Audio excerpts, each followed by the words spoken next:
Okay, first of all, we just want to say on behalf of your Nutrition Club committee, me and Dan and your UK leadership, we are so proud of yous. So proud of yous. And you know what? This weekend, oh, hi, Mr. Jarvis. This weekend, we are going to, number one, have so much fun. Number two, we are going to come together and learn. And number three, come Monday morning, you are going to go back into your club and you are going to spread the word. Are you in, Michelle? Okay, now, my section tonight, we are going to hit the ground running. So you need your pad and pen. I need you to take your pin off, put it to one side, and we are going to grow and learn together. So I need to know that you are with me. So Friday Night Leadership, are you in the room? We've got loads to get through, but tonight in particular, I'm really going to get naked, okay? And what I mean by that, okay, is I'm just going to go all in. I'm going to share everything that we do, as much that we can give you. I'm not saying that I've got it totally figured out, neither is Dan, but I'm going to show you how we've built royalties, okay? So I need you to come on this journey with us for the next 2 days. And tonight in particular, a lot of the stuff that I'm going to go through is just personal experience. I'm going to share what we've been doing, what we've learned, the things that we got wrong, the things that have massively given us breakthroughs. And I just want you to sit and take notes, and I just want you to enjoy it. There's no judgment. There's no expectation from me. I just want you to learn. So is that okay with everyone? Okay, so this is what I've been asked to share. The first thing is, I'm going to be taking you through how do you build a supervisor royalty machine. Because who likes to play games? Okay, let's try one more time. Who likes to play games? Okay, because we are going to enter into the best game of your life. And the game is how to build royalties. So tonight I'm going to be covering this, okay? Take as much as you can, but as well as playing the game and building the machine that produces royalties, I'm then going to share with you what have we been doing the last 4.5 years that really has enabled us to build independent leaders through Breakfast Budget Club. We call them the Starting Point Junior Partner, and then go out and duplicate. So this is what we're going to cover. Now, we've been asked for us to share our stats. And this is one thing I'm going to say to you. In these next 2 days, if you listen, if you follow exactly what we tell you to do, then we can teach you how to build royalties. If you decide to take bits of this, bits of that, what Radhika was saying, then we can't give you that. Does everyone understand that?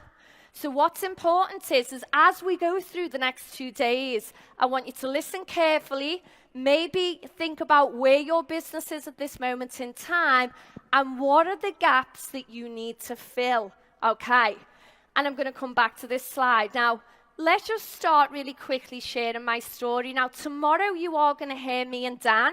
We're going to share our story in more detail, but in a nutshell, I got introduced to Herbalife first. Background is in personal training and health club management. I was 7 months pregnant with our first son, Joe, and I was in around £30,000 worth of debt because I'd had my home repossessed. I was in a job I didn't like. I was working around 70 hours a week, and that was literally just to pay my bills and debt. That was before food, that was before anything to do with social, that was before even putting some money to one side because we were about to be a brand new mum and dad. We were working paycheck to paycheck. And I don't know if anyone can relate to that, but when you're in a lot of debt, you become consumed by it. Everything you do, everything you think about, you have anxiety standing in the queue in the supermarket when you're about to buy your shopping. You know, the electricity needs paying. Everything becomes consuming. And that was definitely me and Dan. When I got involved in Herbalife, I was a skeptic. 7 times, a guy called Jez asked me, would I be interested in joining his team? And he actually went down the business opportunity route. And if I'm honest, when he got to the 7th time, I felt like throttling him. Because I was like, don't you understand? I'm heavily pregnant. I'm in debt. I'm working 70 hours a week. How do I physically have the time to start a new business? I don't even have the emotion or the energy space. And it was when he changed what he said, and this is your first clue to building royalties, write this down. He said, Foxy, because that's what they call me. Can I practice a free wellness evaluation on you? Will you be a guinea pig? First of all, I was quite insulted. I thought he was calling me an animal. I was like, a guinea pig? And he said, can I practice? And do you know what? Being his mate, I was like, of course, no problem, because what you do for your friends, you support them. And that was when everything changed. And to fast forward, and I'll go through this tomorrow, you know, I got started first. I started using the products. Absolutely loved the way I could fuel my body, working on the go. I then thought, you know what, I want some discounts. I listened into an opportunity meeting, signed up as a Herbalife member, and then I had a call with a guy called Nick Jarvis. And I remember on this call speaking to Nick, and Nick was asking me about, you know, why I got involved and how much time did I have and, you know, how serious was I to change my life? And I was like, I'm dead serious. And Nick was like, okay, fantastic. If you're serious, you need to go to the meeting. And I was like, yeah, no problem. Where's the meeting? I'm there. And he said, Barcelona. And I remember thinking, is he for real? I've just told him I'm in debt. I'm 7 months pregnant. How am I going to get to Barcelona? And I remember pausing, and Nick said, but Claire, you said you were serious. And I was like, okay, let's find a way. And you know what? I remember coming back and speaking to Dan, and Dan's always been my biggest cheerleader. So Dan, I'm so grateful for that. And I remember Dan saying to me, we'll make it happen. We'll just find a way. If you truly believe this is the right thing, then do it. And I went to my first event in Extravaganza in 2011. There was all these mad people wired on thermo tea. They were all like chest pumping and kissing each other, and they were hugging, and there was all these stories coming across the stage. And I remember thinking, wow, this is weird, but I love it. Don't know what it is. I don't know how to do it, but I'm in.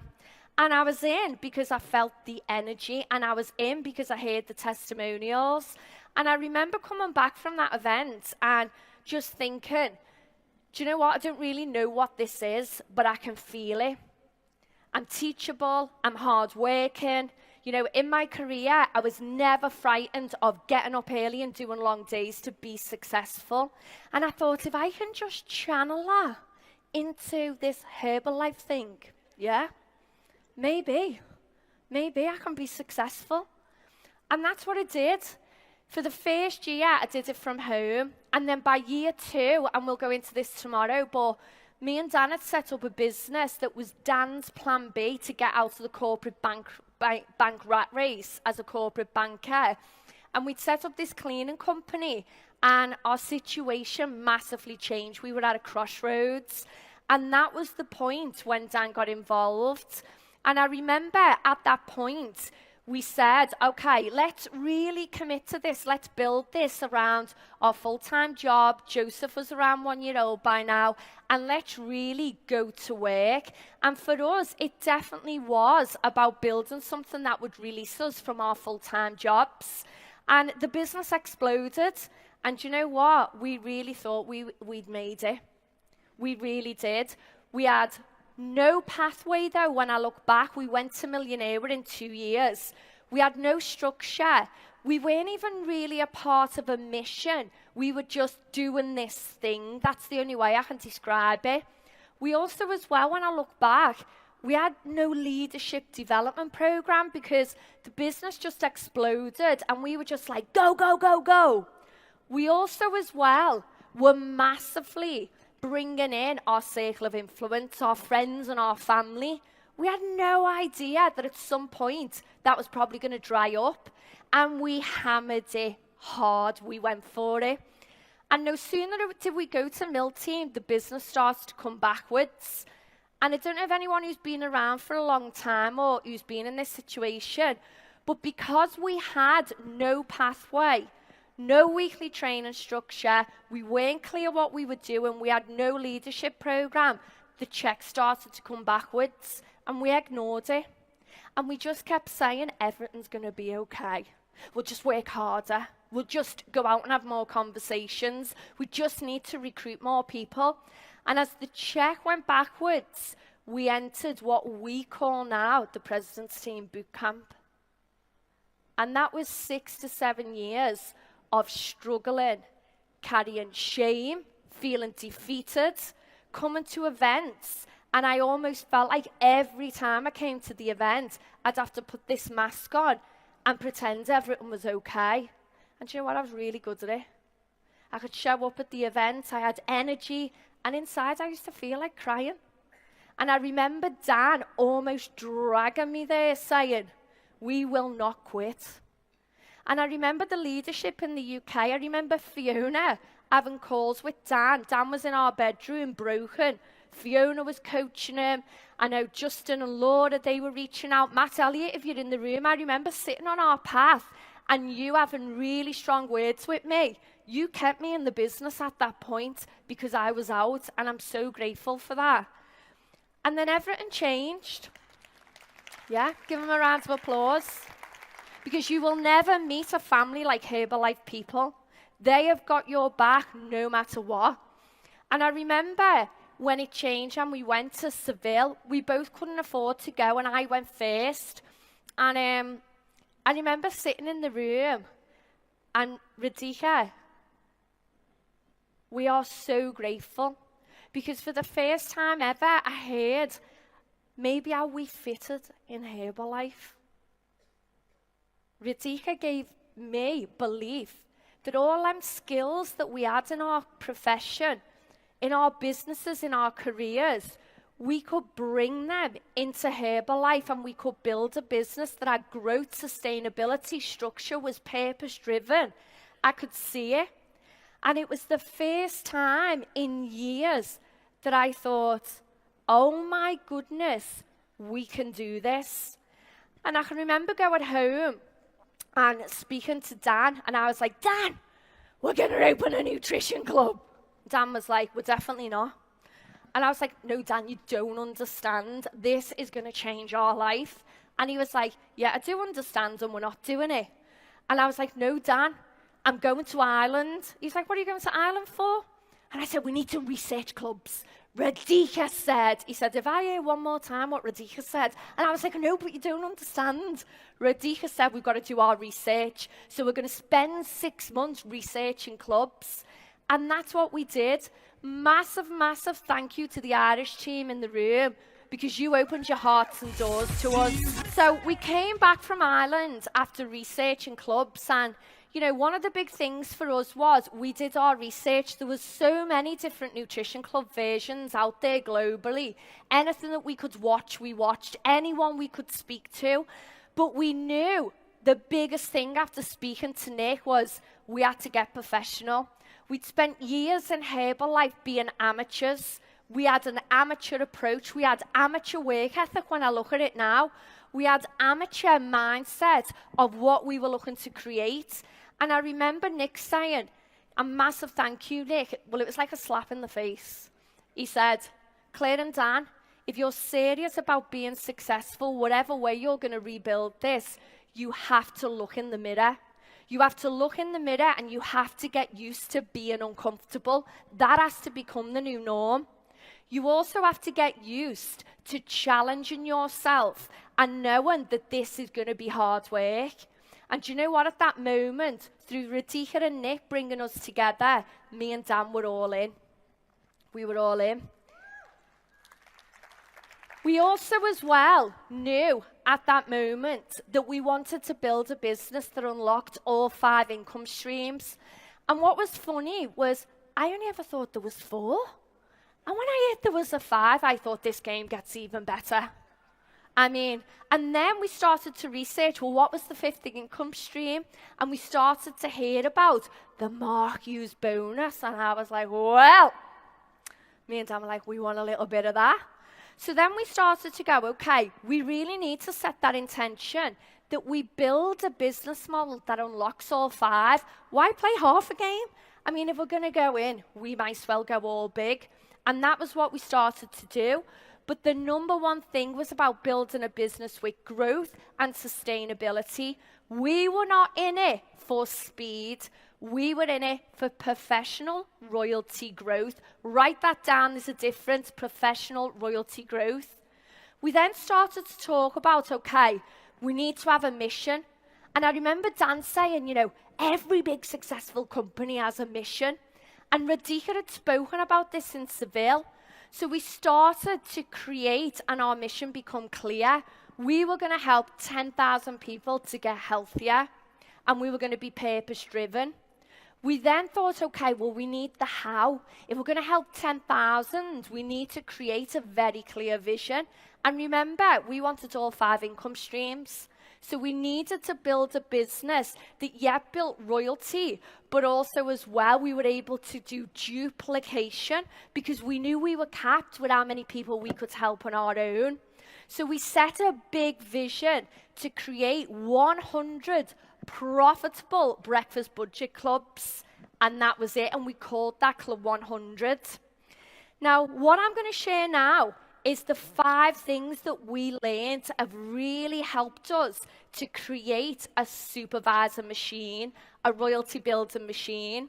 And I want you to go into this section and just think with your business at this moment in time, what have you got in place? And maybe where are the areas that you've got gaps? Is everyone with me on that? You're all looking very serious. Am I talking too fast? Still with me?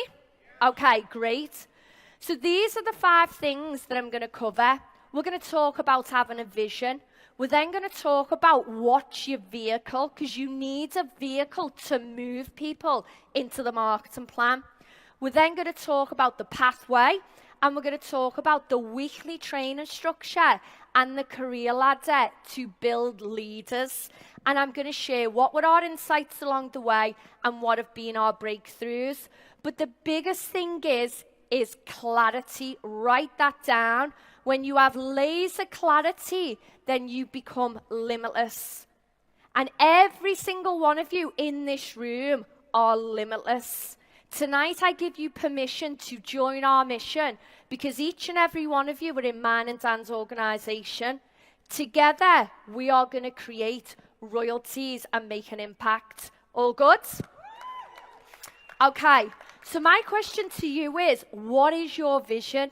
What is it that you are looking to create? For us, it was the 100 profitable clubs. But straight away, you have to ask yourself, are you looking to build a retail club? Good cash flow. We all like cash flow, but that's one income stream.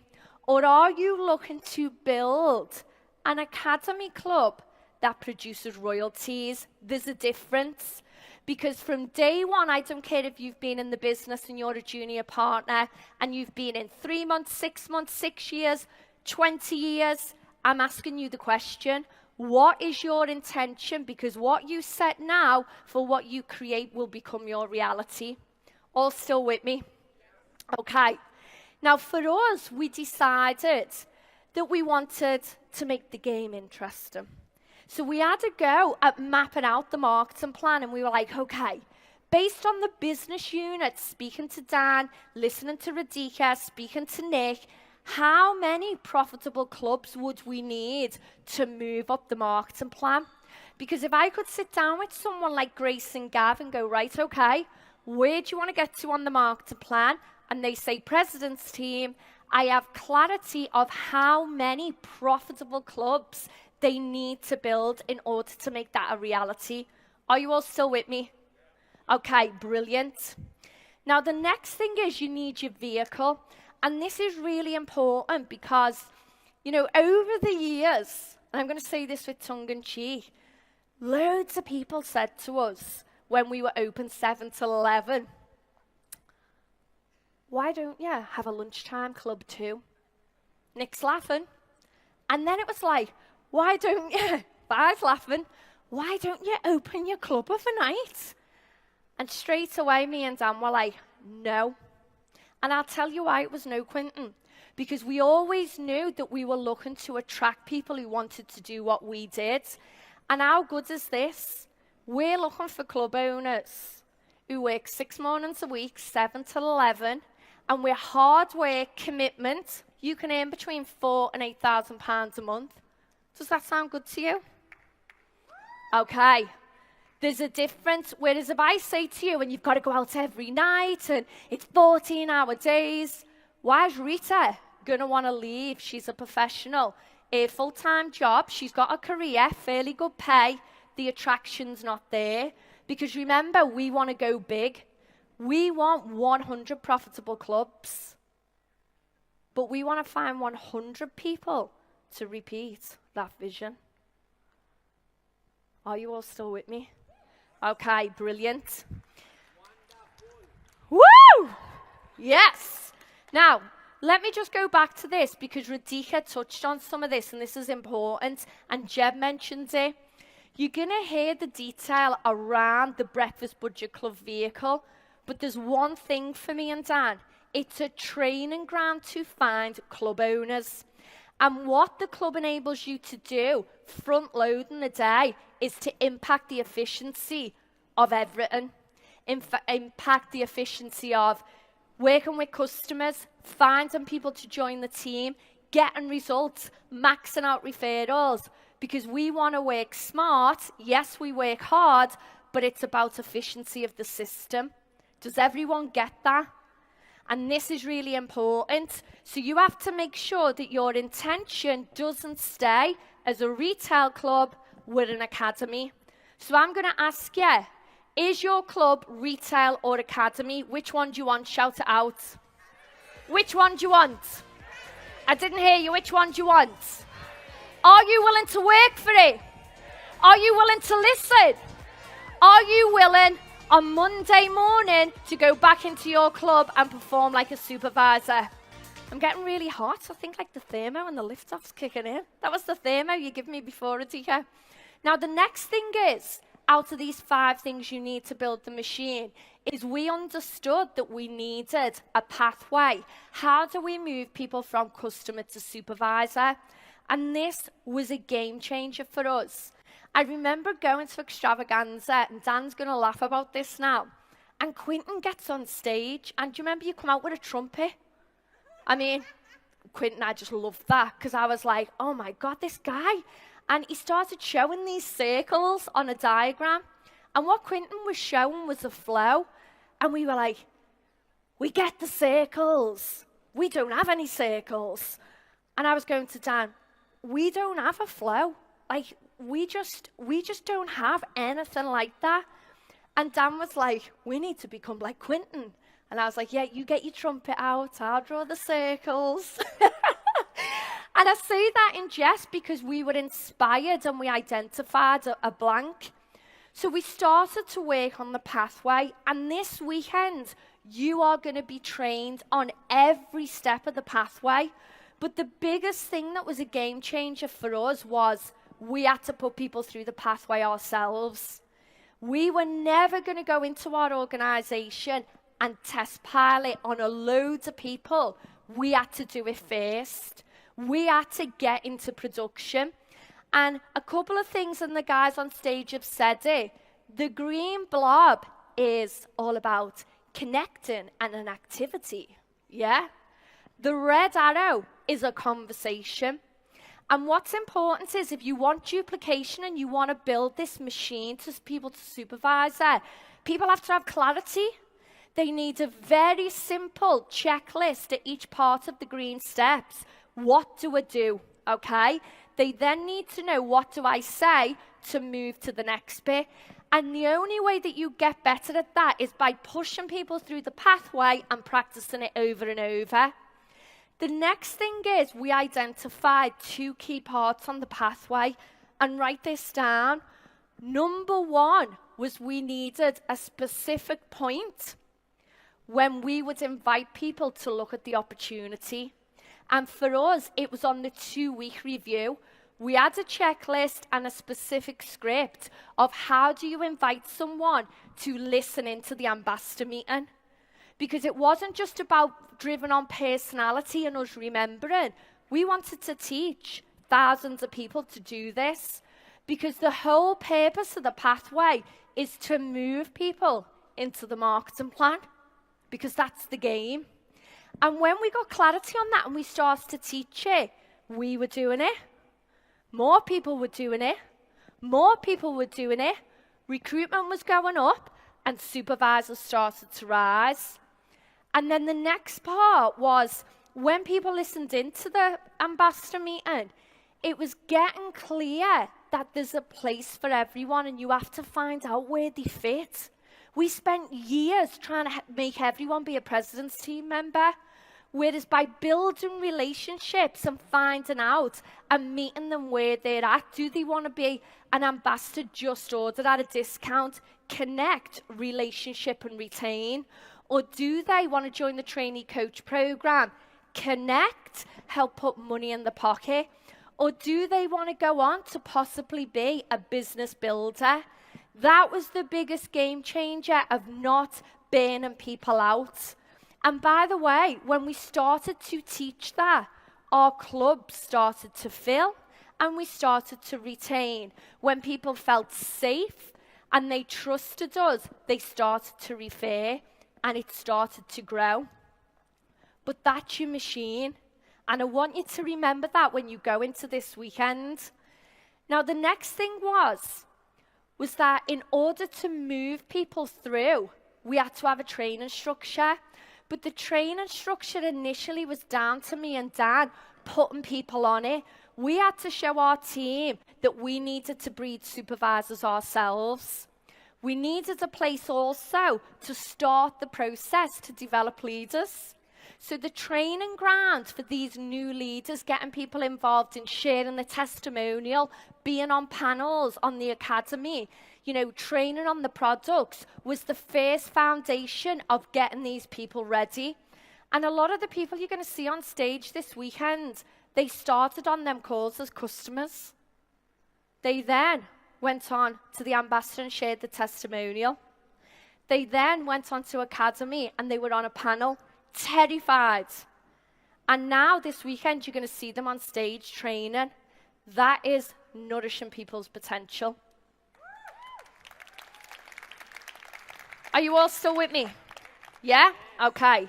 Now, number 5, and this was the big game changer, and I'm going to share a little bit more on this, was the career ladder. For years we've been involved and we always struggled to develop leaders and to develop through. And when we were first introduced to the career ladder, I loved it because I could relate to it, if I'm honest, from a working environment. In the fitness industry, we would have in a club, a manager, then we'd have an assistant manager, then we'd have a senior personal trainer on the floor, then we'd have an instructor, and we would move people through by promoting them. So when we were introduced to the career ladder, I was like, oh my goodness, Dan, I can see how we can develop people to go on and open clubs. But there was one thing with the career ladder. The only way that we were going to perfect it was by focusing on our personal production. And if I can give you anything from my training tonight, is that if you want to build royalties, you have to have your personal production minimum 7,000 to 15,000 plus, because that means you're taking responsibility for your business, bringing people into the funnel and moving them through the pathway, because the supervisors are a percentage for them new people that you're bringing in. And for us, we started to figure out the numbers through tracking, and you might want to write this down. In order to create an active world team business, and we've tracked this, you're talking 3 new people a week, 3 new customers, bringing them through the pathway. Have we got that? Active world team, how many new customers a week? Didn't hear you. How many a week? Okay, great stuff. To create a global expansion team business, it's 5. To create a global expansion team business, how many? Well done. And this weekend, we're going to show you how to do that through making your business, write this down, 80% referrals. Because what we've learned in clubs, it's an environment to thrive, referrals. If you rely on circle of influence, then you will run out of people. Your business becomes limited. For us, working the referral process, we're going to teach you what to say, how to say it, we're going to role play it. And it's not just at one part of the pathway, it's at every single green bubble. Did we hear that? Every single green bubble. And then these are some, numbers that I want you to look at, and you can screenshot this if you want. For us, remember, it was a game, and it still is. We wanted to create this machine that was kicking out the numbers. And what we started to realize through tracking the business over the first 3 years is by following this model to the letter, not changing anything, these were some of the numbers of the pin changes. So if you started to consistently pop this amount of new supervisors per month in a 12-month period, these were the pins that started to be created. And you need gauges to understand what your intention is and how you're going to get there. Are you all still with me? Okay, now, the best part of it is we identified the first 2 years, we were just doing activity and moving people through. And we were just hoping we were going to grow. And the first year, I remember getting so frustrated. I was like, it's not working. The royalties aren't growing. And I was having a proper meltdown. Spoke to Nick, me and Dan, and Nick was just like, you have to keep going. You have to keep going. And then the penny dropped. And I was like, we've only been doing it a year. How long does it take to create a supervisor? Now, back then, our skills were a little bit rusty. We hadn't quite perfected it. So the birth of new supervisors was taking a little bit longer. But as we put more people through the system, we got sharper, we got better, we got the checklist, we could teach others. We then started to realize to create a new supervisor, you were talking on average 3 to 4 months. So then I started to be more professional, and so did Dan, in our attitude towards the machine and the respect to building a royalty with growth and sustainability. It was a penny drop moment because 1 year in, we wanted the royalty growth, but we got to the point where we understood it was going to take time. So then we started going, okay, well, we need to get confident in tracking, is this machine kicking out what we wanted? So we started to use BizWorks, and this was a game changer for us because once we started to do it, we were able to work with our club owners and junior partners. So we started using BizWorks, and I'm not techie, okay? I'm definitely not, but I like to play the game, okay? So we started looking at BizWorks using the new organizational analysis, and this is what I want you to think about. You're in here because you're meant to be. You're not here by chance. You made a decision. And after this event, everything you learn, we're going to become professionals in Breakfast Budget Club. And as part of that, as one big group, we're going to start tracking our organizational analysis. How many new supervisors are we producing a month? And it might take a time to get your machine well-oiled, yeah? But we're going to keep putting people through and working them through the pathway. And for us, we always look at 3 levels because we know that's royalty. And for us, and we're a little bit further down the line, we look at all levels because we want to look at duplication all the way through. Is everyone still with me on that? Now, you've got your machine. Now let's look at, once we're pumping people through, we've now got to get super, super strong on developing leaders and duplicating. And a big game changer for us was the Junior Partner Mentorship program on the career ladder. The first thing was, though, we identified 2 blockages by year 2 of building this model. The first blockage was the trainee coach, because we had lots of people as trainee coaches, especially in our club. Our club's called Grassendale. And there was a minimum requirement. Anne-Marie's going to cover this in more detail tomorrow on the career ladder. But there's a minimum requirement as a trainee that in order to build your business within our club, you need to commit to 1 full shift a week, which is 7 till 11, or you can do 2 half shifts, 7 till 9 or 9 till 11. And let's say we had Rita in our club, and Rita's doing 1 shift a week, and Rita was smashing it. She was loving club. She had a great result. She was telling all her mates, her family and friends, referrals like crazy. And Rita was getting up to like 25 club members. But then Rita is going off to work. And me and Dan and the other coaches were left in the club looking after all Rita's customers. And Rita's business is growing, and Rita starts earning round about, say, an extra £1,500 a month to £1,800. But she's only doing 4 hours a week. And then me and Dan were like, there's something flawed in this. Something's not right. We have to get smarter. Because then when I was speaking to Rita saying, Rita, your business is on fire. Have you seen this? Would you be interested in becoming a club owner? She was like, no thanks, Claire. I'm quite enjoying my £24,000 a year pay rise for doing 4 hours a week. And Rita couldn't see the big vision of residual income. And she doesn't want to get uncomfortable, because go back 24 hours before you joined Herbalife. If someone allowed you to do this amount of work for this amount of income, would you be happy? So we were like, okay, we need a flag. We can't repeat this. We're looking for club owners. Because remember, we've only got 100 spaces in our club with breakfast budget clubs.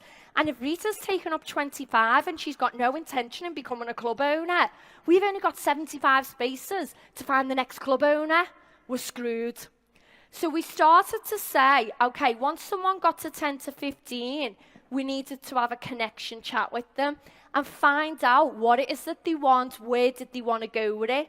And we had to present with them the opportunity of the mentorship program to become a club owner.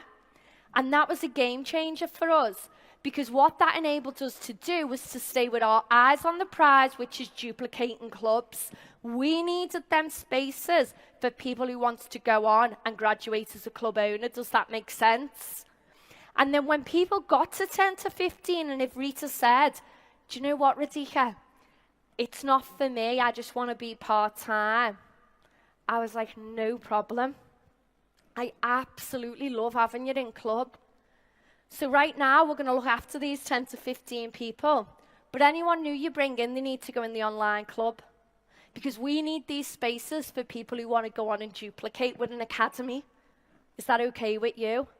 And guess what? Rita was cool with that. She got it. And this is so important, because the trap we got into was letting trainee coaches build and build and build, taking up these 100 places, but they had no intention of leaving the job, duplicating, and moving out of our club within 3 to 6 months, so we were stuck. Does everyone get that? So 10 to 15 customers is vital. It's the trigger to have a conversation. Now, the next thing was we identified that we were bringing in junior partners who wanted to go on and have their own club, but we couldn't get rid of them. And one of them was called Grace Turney, and you're going to hear from her this weekend. And she was building within our club, and she was building Michelle and building it. Do you know what? She had all the great attributes. She had attitude. She was positive.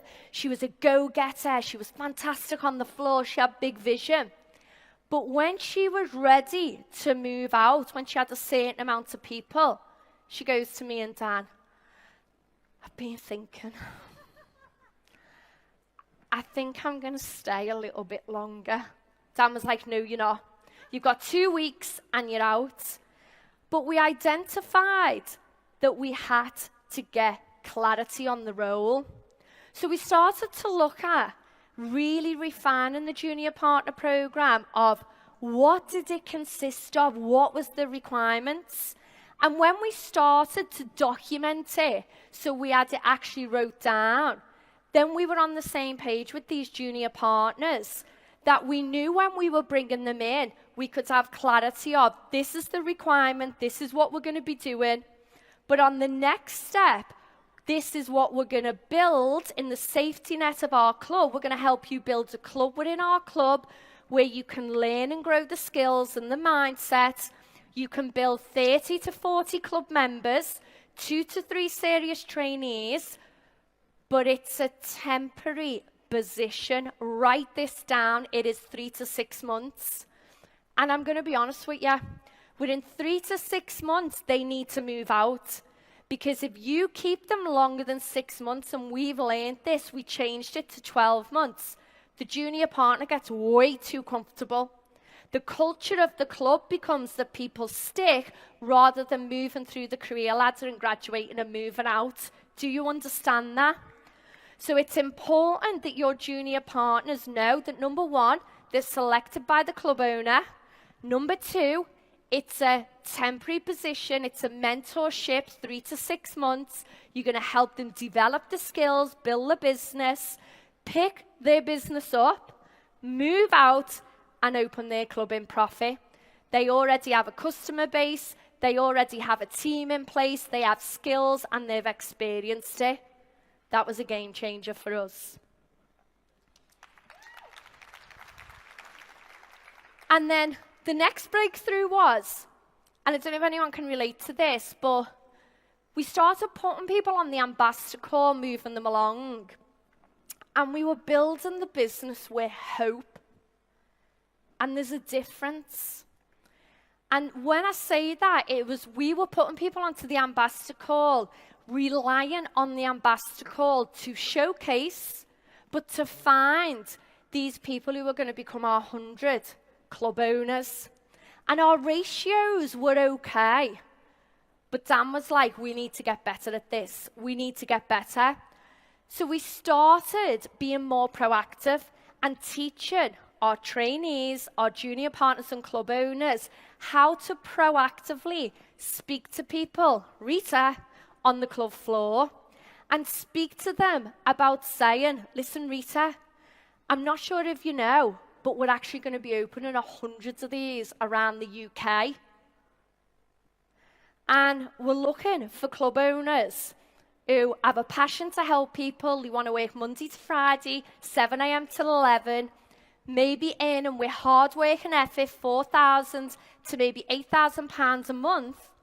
And I'd love you to be on my team. Would you be up for having a chat? Because it's a script to move people through the career ladder. This is so important. And guess what? Do you know if Rita goes, do you know what, Claire, now's not the right time for me?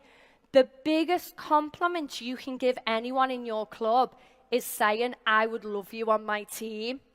And they might not be one of the 100, but they might introduce you to someone who is. But when we started teaching people the proactivity of having that conversation, our club owners went from this to this. There's a difference. Okay, are you all still with me? We've got 6 minutes to go. Okay. Now, another big game changer was, and you're going to hear it this weekend, was on the career ladder. Once we got someone who wants to be a trainee coach, we actually became super strong at activating trainee coaches.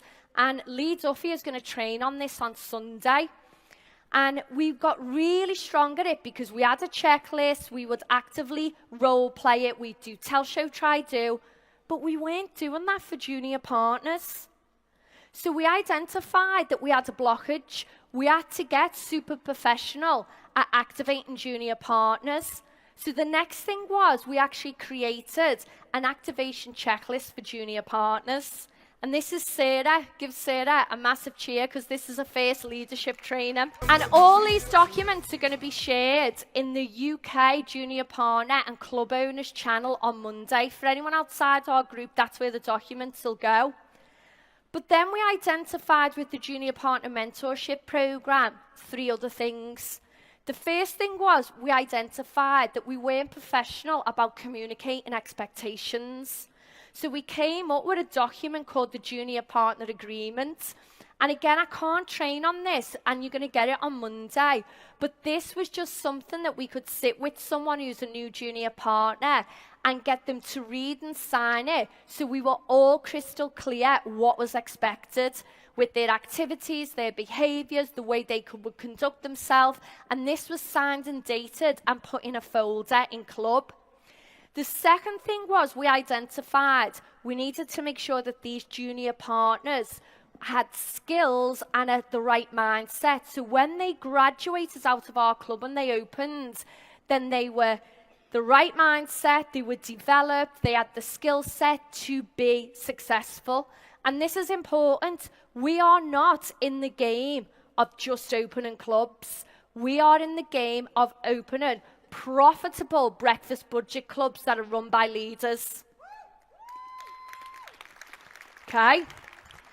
And we developed these 8 skills that we could work with this junior partner through Tell, Show, Try, Do over the 3 to 6 months, and we could work through ticking them off and giving them lots of recognition. But the biggest breakthrough, and I wonder if anyone can relate to this, was when a junior partner got promoted, they were highly active in inviting. So they were bringing in people. And as they were bringing in people, we were like, tick, this person wants to join the mission. This person is bringing in referrals. This person would be great as one of our club owners. But what we noticed was when they went to junior partner and they had 2 to 3 trainees and they were doing Tell, Show, Try, Do with wellness evaluations, 2-week reviews, guess what the junior partner stopped doing? Inviting. So the junior partner had all these people with the downline doing Tell, Show, Try, Do. Oh my God, I'm so busy. Claire, I've got 9 wellness evaluations this week. But when these trainees then popped to supervisor, guess what happened to the junior partner's personal volume? Ooh! Dan was like, we need to sort this. We need to help these guys from crashing with the personal volume. We have to teach them the habit and consistency of inviting. So we developed a 90-day activity plan for junior partners. And as part of the agreement to remain a junior partner is they have to bring in a minimum of 10 frontline new club members in 90 days. That's 1 a week, minimum. Now, if someone isn't frontlining and drops that ball, guess what the junior partner does? Goes back to trainee. Because we want to make sure that the culture and the habits is ingrained during that period of them 3 to 6 months, that they understand for them to grow with growth and sustainability, keep that machine going, pumping out supervisors, they have to stay in production. Does everyone get that? And when we introduced this document, oh my God, it changed our life. It changed our life because now we have professional junior partners who have the habit of consistently inviting as well as building team and juggling balls. Everyone with me? Okay. Now, last thing to finish on was we had to make sure that these junior partners were really strong in understanding they had to pre-launch their clubs. No one opens a club without doing a 6-week pre-launch. And in our group, I don't care who you are. I don't care what experience you've got, what your circumstances are. You follow the 6-week pre-launch. And here's the reason why. Yes, it's to make sure that you're doing certain amounts of inviting and you open with a certain amount of club members and team. But it's the first discipline of doing that daily 1 hour a day inviting. If you can't do it in a 6-week pre-launch, you're never going to build a royalty check. Because if you can't do it at the beginning, don't open a club. Because your club will end up empty when someone moves out. Does everyone get that?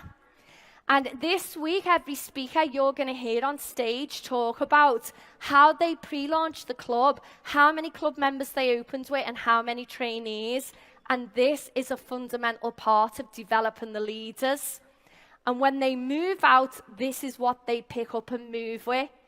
Our clubs are low startup cost, low running cost, highly profitable, world-class customer service, and we produce royalties. And this is the last bit I'm going to finish on. If you're a club owner in the room and you haven't gone through the emotional roller coaster, then you're not human, okay? And I'm going to say this because we've been there and we watch our team. In the first year, you've got to understand it's about mastering the basics, building a customer base, building your first team of 100 club members. You've also as well looking to find that first club owner. You've got to make sure that you stick to the blueprint. You don't go off piste. Your ego doesn't get in the way. You don't get lazy. You drop the ball. You drop the standards. But you will go up and down. And it's normal. It's normal. If you haven't rang your sponsor and said, and this is a Liverpool saying, so I hope you understand, my head's fell off. Yeah? In your first 6 months, then you're not human. So if you've had that moment when you think, can I do this? Is this for me? Oh my God, no one's turned up. What am I going to do? You're human. And I'm here to say to you, I transferred our courage. Keep going. Keep your head down. Focus on helping people because you will push through it. And when you do, you will create what we call a Club 100. This is the business plan for club owners. 100 active club members, 3 active supervisors, they're your junior partners, and in total it's around 12 to 13 supervisors. And when you start to do that and you start duplicating through graduating, then your royalties grow. And do you remember I showed you this at the beginning? And for us, this is what I want you to think about. The first one, your TV, is in relation to your personal production. 3 to 5 new club members a week, no excuses. No one's going to build it for you. It's our responsibility. And then the new supervisors is checking, is your machine producing supervisors? Or have you got a swollen sausage? Is your pathway constipated? Because if you're not popping out the supervisors, then you need to identify on the pathway what areas are you getting stuck on and role play and help your team. And when you produce the machine of supervisors, your royalties grow. And the duplication of royalty growth comes through the career ladder. So personal production, pathway is your supervisor machine, career ladder is your duplication and your leadership development plan. And these are my top tips to finish. Number 1, become a professional in Breakfast Budget Club. You can't be half in. If you want the results, you've got to commit 100%. You've got to be in mind, body, and soul. You've got to live it. You've got to breathe it. Number 2, set the intention from the start to create a royalty machine. Have you got a clear vision? Are you following the pathway? No shortcuts. Are you doing your weekly training structure but plugging people in? And are you following the career ladder, looking for that to guide you to find the duplication in club owners? And personal production. No machine will kick it out unless you put people in the front end. And start using the organisational analysis. Have fun with it. I think I nearly crashed BizWorks the first few times I was using it. I was doing all sorts. I was on the phone to Anne-Marie. I didn't quite understand it. But the more you go in it, the more you will see, is your business producing supervisors? But do not become a BizWorks bore. Your business doesn't grow by your eyeballs looking at BizWorks. Your business grows by you having conversations and joining the mission. And then last thing I would say is use the Junior Partner Mentorship Program to develop strong club owners and follow the 6-week pre-launch. Guys, my message from me to you this weekend is it's a long-term plan. Have you got balls? Have you got what it takes to become a professional in this model? And I'm here to tell you now, yes, you have, because you wouldn't be in the room.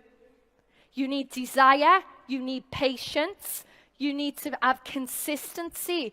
And most of all, you've got to have great work ethic. Guys, I hope you enjoyed my section. My love to you.